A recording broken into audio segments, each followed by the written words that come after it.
Banu news కి స్వాగతం సుస్వాగతం. నిరంతరం చూస్తూనే ఉండండి తాజా అప్డేట్స్.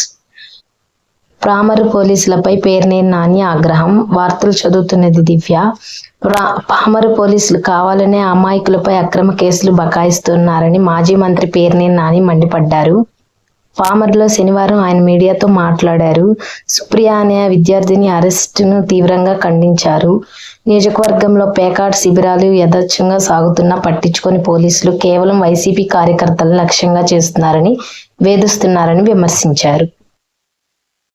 పోలీసు సంఘమా లేకపోతే ఎవరిచ్చారో కార్యాలయం నుంచి తెలియదు. వారిని నేను ఇంకోటి కూడా కోరుతున్నాను, ఇంకోటి కూడా విచారణ చేయండి.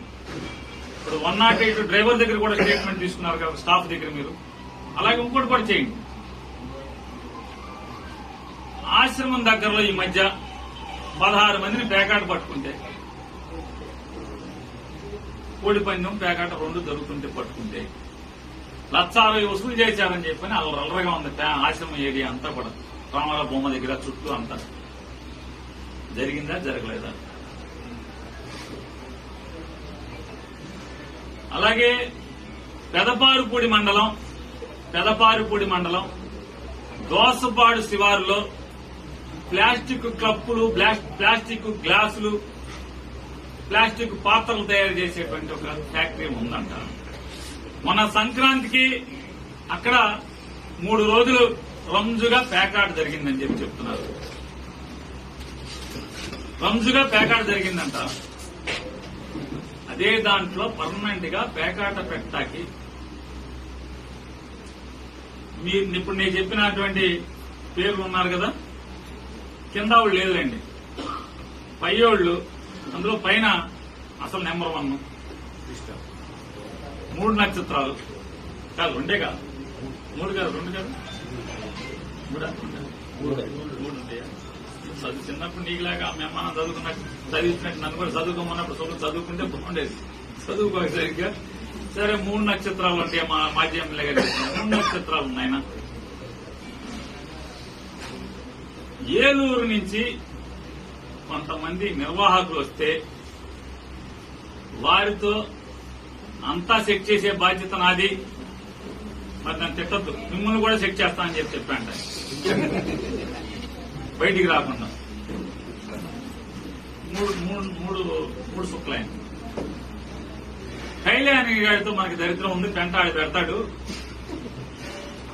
ఎట్టా కొట్టా మీరు ఆ నోరు మూయించగలిగితే డన్, ఓపెన్ చేసేద్దాం అని చెబితే నా దగ్గరకి నాతో చదువుకున్నటువంటి, నువ్వు విన్నాడు చదవలేసరికంటే మరి అత్యవసర చదువే కదా, ఆ అత్యవసర చదువులోనే నాతో పాటు చదువుకున్నటువంటి ఏలూరుకు సంబంధించినటువంటి నా మిత్రుడు నా దగ్గరకు వచ్చి కైలే అనేది నువ్వు చెప్తే వింటాడంట. కాబట్టి అక్కడ మేము సరదాకి కాలక్షేపానికి మాత్రమే ఆ కప్పులు తయారు చేసే, గ్లాసులు తయారు చేసే దాంట్లో ఆడుకుని వెళ్తా ఉంటాం. కొద్దిగా అతన్ని నువ్వు నోరు మూయిస్తే, లేకపోతే నువ్వు మా వాడు వస్తాడు, మా ఫ్రెండ్ వస్తాడని చెప్తే నేను వెళ్ళి మాట్లాడుకుంటాం అతనితో అని చెప్తే నేను ఆయనకి చెప్పాను, ఇవన్నీ అనవసరం ఉండదు. ఆ కైలాలినోడు ఎట్లా అంటే పామరు చుట్టూ ఉన్నటువంటి అగ్రవర్ణ రాజకీయ నాయకుల కంటే కూడా దమ్ముగా రాజకీయం చేస్తాడు, డబ్బు విసురుతాడు, బల్ల కింద చేయి పట్టడు, రూపాయికి కక్కుర్తి పడ్డదు.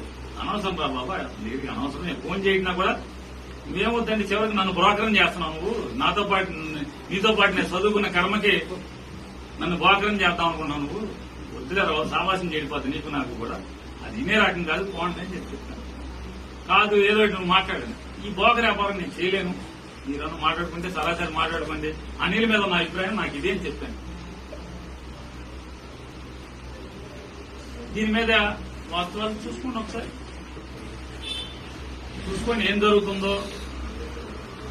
నేనేమంటున్నానంటే మంచి ఆఫీసర్ గారు ఎస్పీగా ఉన్నారు జిల్లాకి, మంచి కుర్రాడు, లేత కుర్రాడు, ఐపీఎస్ ఆఫీసర్. కొన్ని ఏమైనా కింద నుంచి ఎస్ఐ నుంచి పైకి వచ్చిన ఆయన కాదు, ఆయన కొన్ని డక్క మొక్క తిని వచ్చాడంటే లేత కుర్రాడు కదా. ఇట్లాంటి వాళ్ళు ఇలా తప్పులు చేసేస్తే అట్లాగా ఒకరిని చూసి ఇంకోటి దిగిపోతా ఉంటారు కదా అని చెప్పినదే సమాజంలో పౌరుడిగా నా బాధ ఆవేదన.